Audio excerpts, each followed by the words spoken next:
Hey guys, I want to make a video for you. I try not to make a video just for the sake of making a video. It's not my goal to try and generate likes or shares or subscribers or anything like that. Certainly, if you're blessed by this channel, if you're learning something from it and you want to share it with those around you, by all means. Um, Certainly not going to hurt my feelings or anything. But this channel is not monetized anyway, so it doesn't really matter to me. Um, but basically, what I try to do is, as as God kind of reveals something to me, as the Holy Spirit speaks to me, I try and pass that on, and hopefully, you guys would be blessed in that process as well. So, taking a look at 1 Peter 5, verses 5 through 7, it says, "Likewise, you younger people, submit yourselves to your elders. Yes, all of you be submissive to one another and be clothed with humility." And then there's a quote from the Psalms: "For God resists the proud, but gives grace to the humble. Therefore, humble yourselves under the mighty hand of God, that he may exalt you in due time, casting all your care upon him, because he cares for you." And the part that I really wanted to focus on was verses 6 and 7. Um, Sometimes when you read these passages, it's really a good idea. At least I do.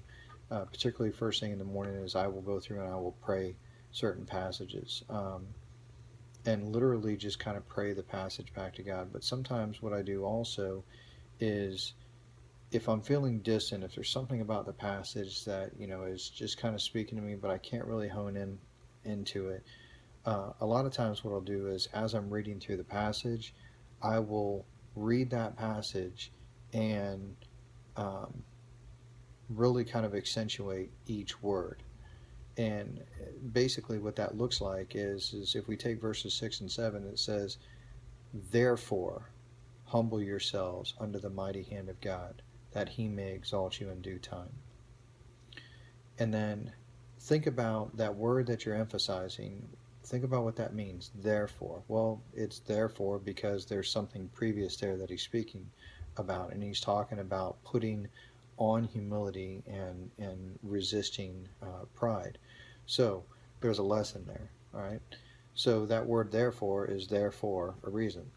So the next thing is now read that same verse again, but now emphasize the next word. So therefore, humble yourselves under the mighty hand of God, that he may exalt you in due time. And as you read through this, and as you read through the entire verse, but emphasizing the next word in the phrase, think about why that word is there and what it means. Therefore, humble yourselves under the mighty hand of God. And the idea is that we are to humble ourselves. The humility is kind of the target of this. And as we read through this, therefore humble yourselves under the mighty hand of God. What is that talking about? Yourselves. Why are we emphasizing that word? Because the target of this verse is specifically for that, for us to humble ourselves, not to target other people, not to go out and tell them, you need to be humble, you need to let go of your pride, you're prideful, this and that. We're told to humble ourselves. So you can see how going through the verse and emphasizing each word specifically in order, it can kind of take on a personal meaning and have personal application to your life. Therefore, humble yourselves under the mighty hand of God, that he may exalt you in due time. What that word under? Well, that's exactly what our place is. And this would be kind of the point in time when I would pray that verse back to God. Father, I am under you, and I realize that I have nothing to offer. I have nothing um, that you haven't already given me. I'm you bought me with your son's blood. I belong to you. So that type of thing. You know, Therefore humble yourselves under the mighty. You know, what does that say about God? The mighty hand of God, that he may exalt you in due time. Right? It's talking about his strength and his power and his ability. And again, this would go right back into praying that. the mighty hand of God. Well, Jesus is talking about how that we're in the Father's hands and that no man can snatch us out. We're in the mighty hand of God. As we emphasize each one of these words, it begins to take on personal meaning, personal application. Who do we belong to? We're held in God's hands, The one who spoke, ex nihilo, who spoke creation, who spoke all things into existence. He didn't make things from materials already that were there.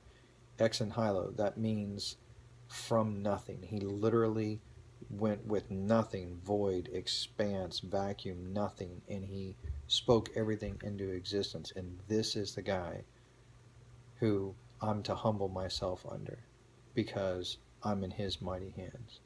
So that he may exalt you in due time. Notice that the emphasis there is he. Not that we exalt ourselves, not that we lift ourselves up with pride, not that we try and seek recognition and glory and, look at me and look at all the things that I'm doing and so on and so forth. No, that he may exalt you in due time. That he may exalt you in due time. God will. He's already said he will. God resists the proud, but he gives grace to the humble. And God will raise us up in due time. As you go through this, in due time, in his time, he sees the beginning and the end all together. He knows the exact time at which we've learned our lesson. We've learned to be humble. We've learned to not take glory or to take his glory, amongst ourselves. God doesn't share his glory with anybody. That we may exalt you in due time. At the perfect time, he will exalt you. And as you go through this, you can see casting all your cares upon him, that we're to cast it, get it out, get it away from you. Casting all, the good and the bad, the things that you rejoice in, the things that you think that are so small. How could a God this big be concerned about how I'm going to pay my rent or my electric or something like that? No, casting every single one of your cares, your fears, your doubts, everything. God knows your thoughts anyway. It's not like you're hiding anything from him if you're angry because of this, that, and the other, and you're trying to be respectful for God. God already knows you're upset. Casting all your care upon him. Casting all your cares upon him, the things that you care about, your cares upon him. For he cares for you. This is the same God who spoke all things into existence. Ex nihilo. He created all things, and yet he cares for you. Emphasizing that next word. He cares for you. He cares for you. You see what I'm saying there? As you go through this, read just one or two verses. As it begins to speak to you, emphasize each word and then pause for a minute. Think about the application of each word, how that applies to you, how that applies to your life. As the Holy Spirit begins to speak to you in reading this, take those verses and pray those back to God. So this is something that's really helped me kind of grow closer to him and grow in that closeness with the Holy Spirit. So wanted to share that with you guys today. All right. God bless.